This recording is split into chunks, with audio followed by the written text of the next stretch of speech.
スポークの組み方に関する用語にあやとりという言葉があります。このようにスポーク同士がクロスするところで上下を入れ替えて2本を接触させることです。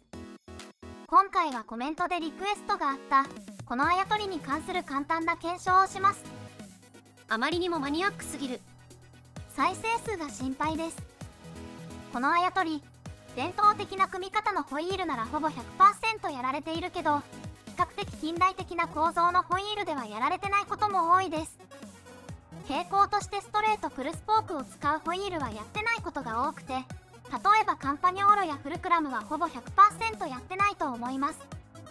でもストレートプルでもやってるホイールもあります。ちなみにオートバン用ではアーシの知る範囲ではあやとりされてません。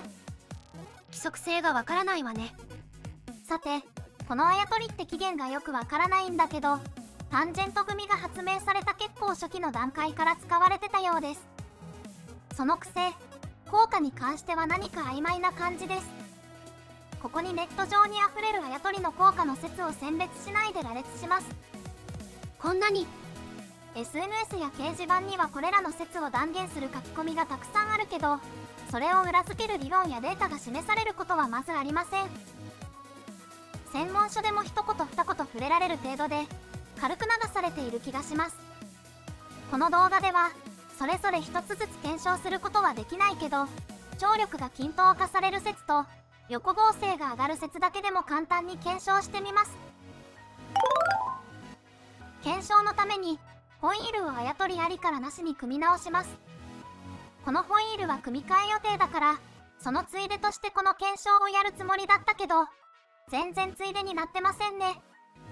普通、この手のハブを使ってあやとりなしにすることはありません。アーシも初めてです。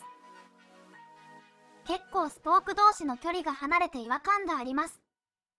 一対のスポーク間の距離はおよそ 4mm くらいになりました。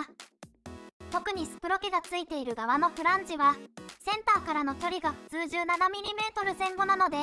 4mm 差ってのはかなり大きいです。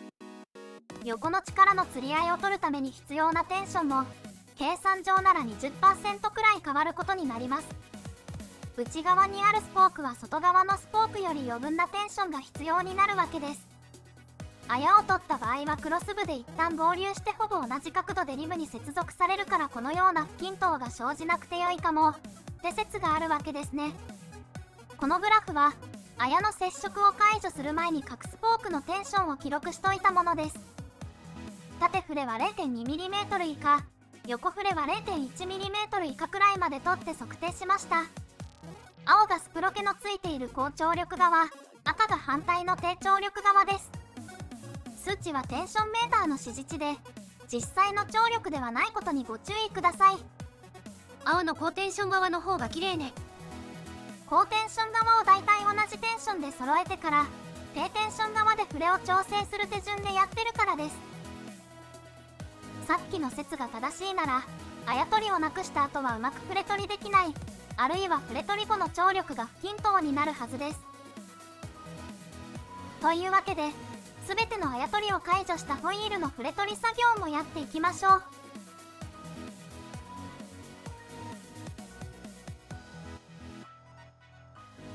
はい、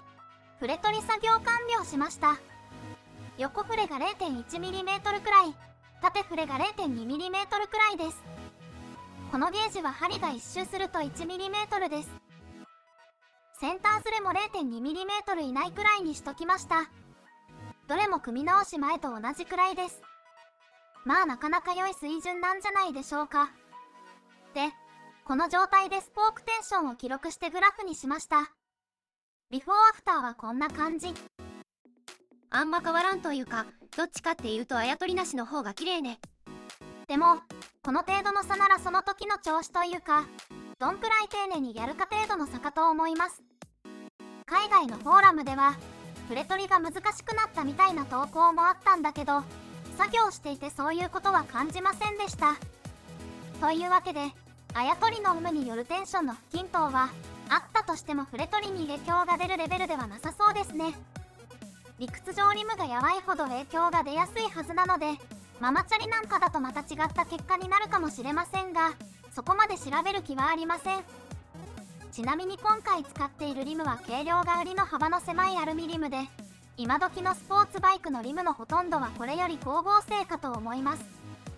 だからこれで触れに影響なしということは、ほとんどのスポーツバイク用ホイールも触れには影響なしと見ていいと思います。内部の応力の不均衡がとか言い出したらわかんないけどね。続いてはこのホイールをそのまま使って横合成のチェックを行いましょう。正直クロス部で接触していたからって合成が上がりそうな理屈はほぼないんだけど、なぜか日本ではそういう主張が多いのでチェックしておきます。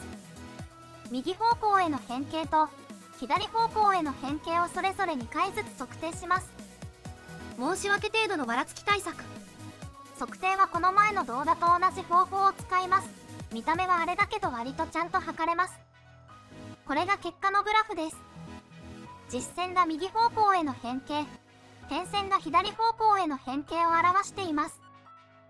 この線の傾きが大きいほど合成が高いと思っていいです。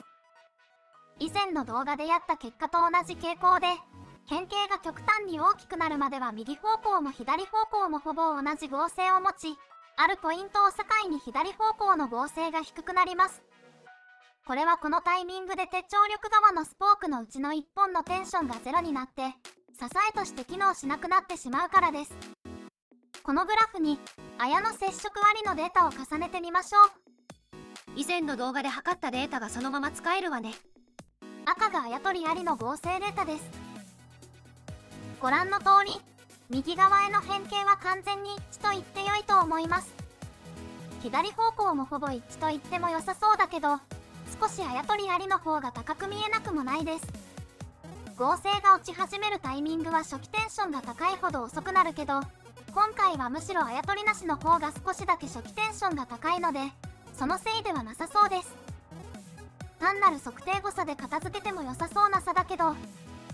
もしかしたら無数にある説の中の一つ、これの効果かもしれませんね。この羅列の中には出どころがまともなやつもあって、これはヨブスト・ブラントさんの著書「ザ・バイシクルホイール」からです。3版の68ページからもう少し正確に引用するとこんな感じでしょうか。交差パターンのスポークは通常リムに到達する前の最後の交差部分で編まれます。フランジ内側から出ているスポークはフランジ外側から出ているスポークの上に重ねて配置されるのです。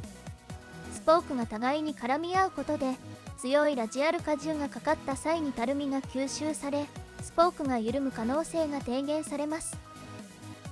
この本の中にはこの件についてこれ以上詳細な理論やデータは示されていません。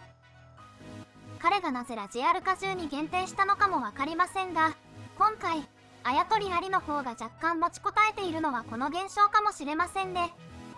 クロス部の曲がりがバッファ的に働くのかもね。まあ本当に測定誤差かもしれないけどね。どちらにせよ劇的な差にはならなそうです。というわけで簡単にですが綾取に関する検証動画でした。念のため言っておきますが、この動画は綾取を否定する動画ではありません。今回はあくまで俗説のごく一部を検証しただけです。よく言われているニップルの緩み防止とかは具体的なデータは見たことないけど、ちゃんとありそうかなって思ってます。なので自分で組む場合も基本は綾取ありにすると思います。じゃあ今回はこの辺りでだけど、この動画を気に入ってくれた人は高評価とかチャンネル登録をしてもらえると嬉しいです。動画のリクエストもよろしくね。バイバイ。バイバイ。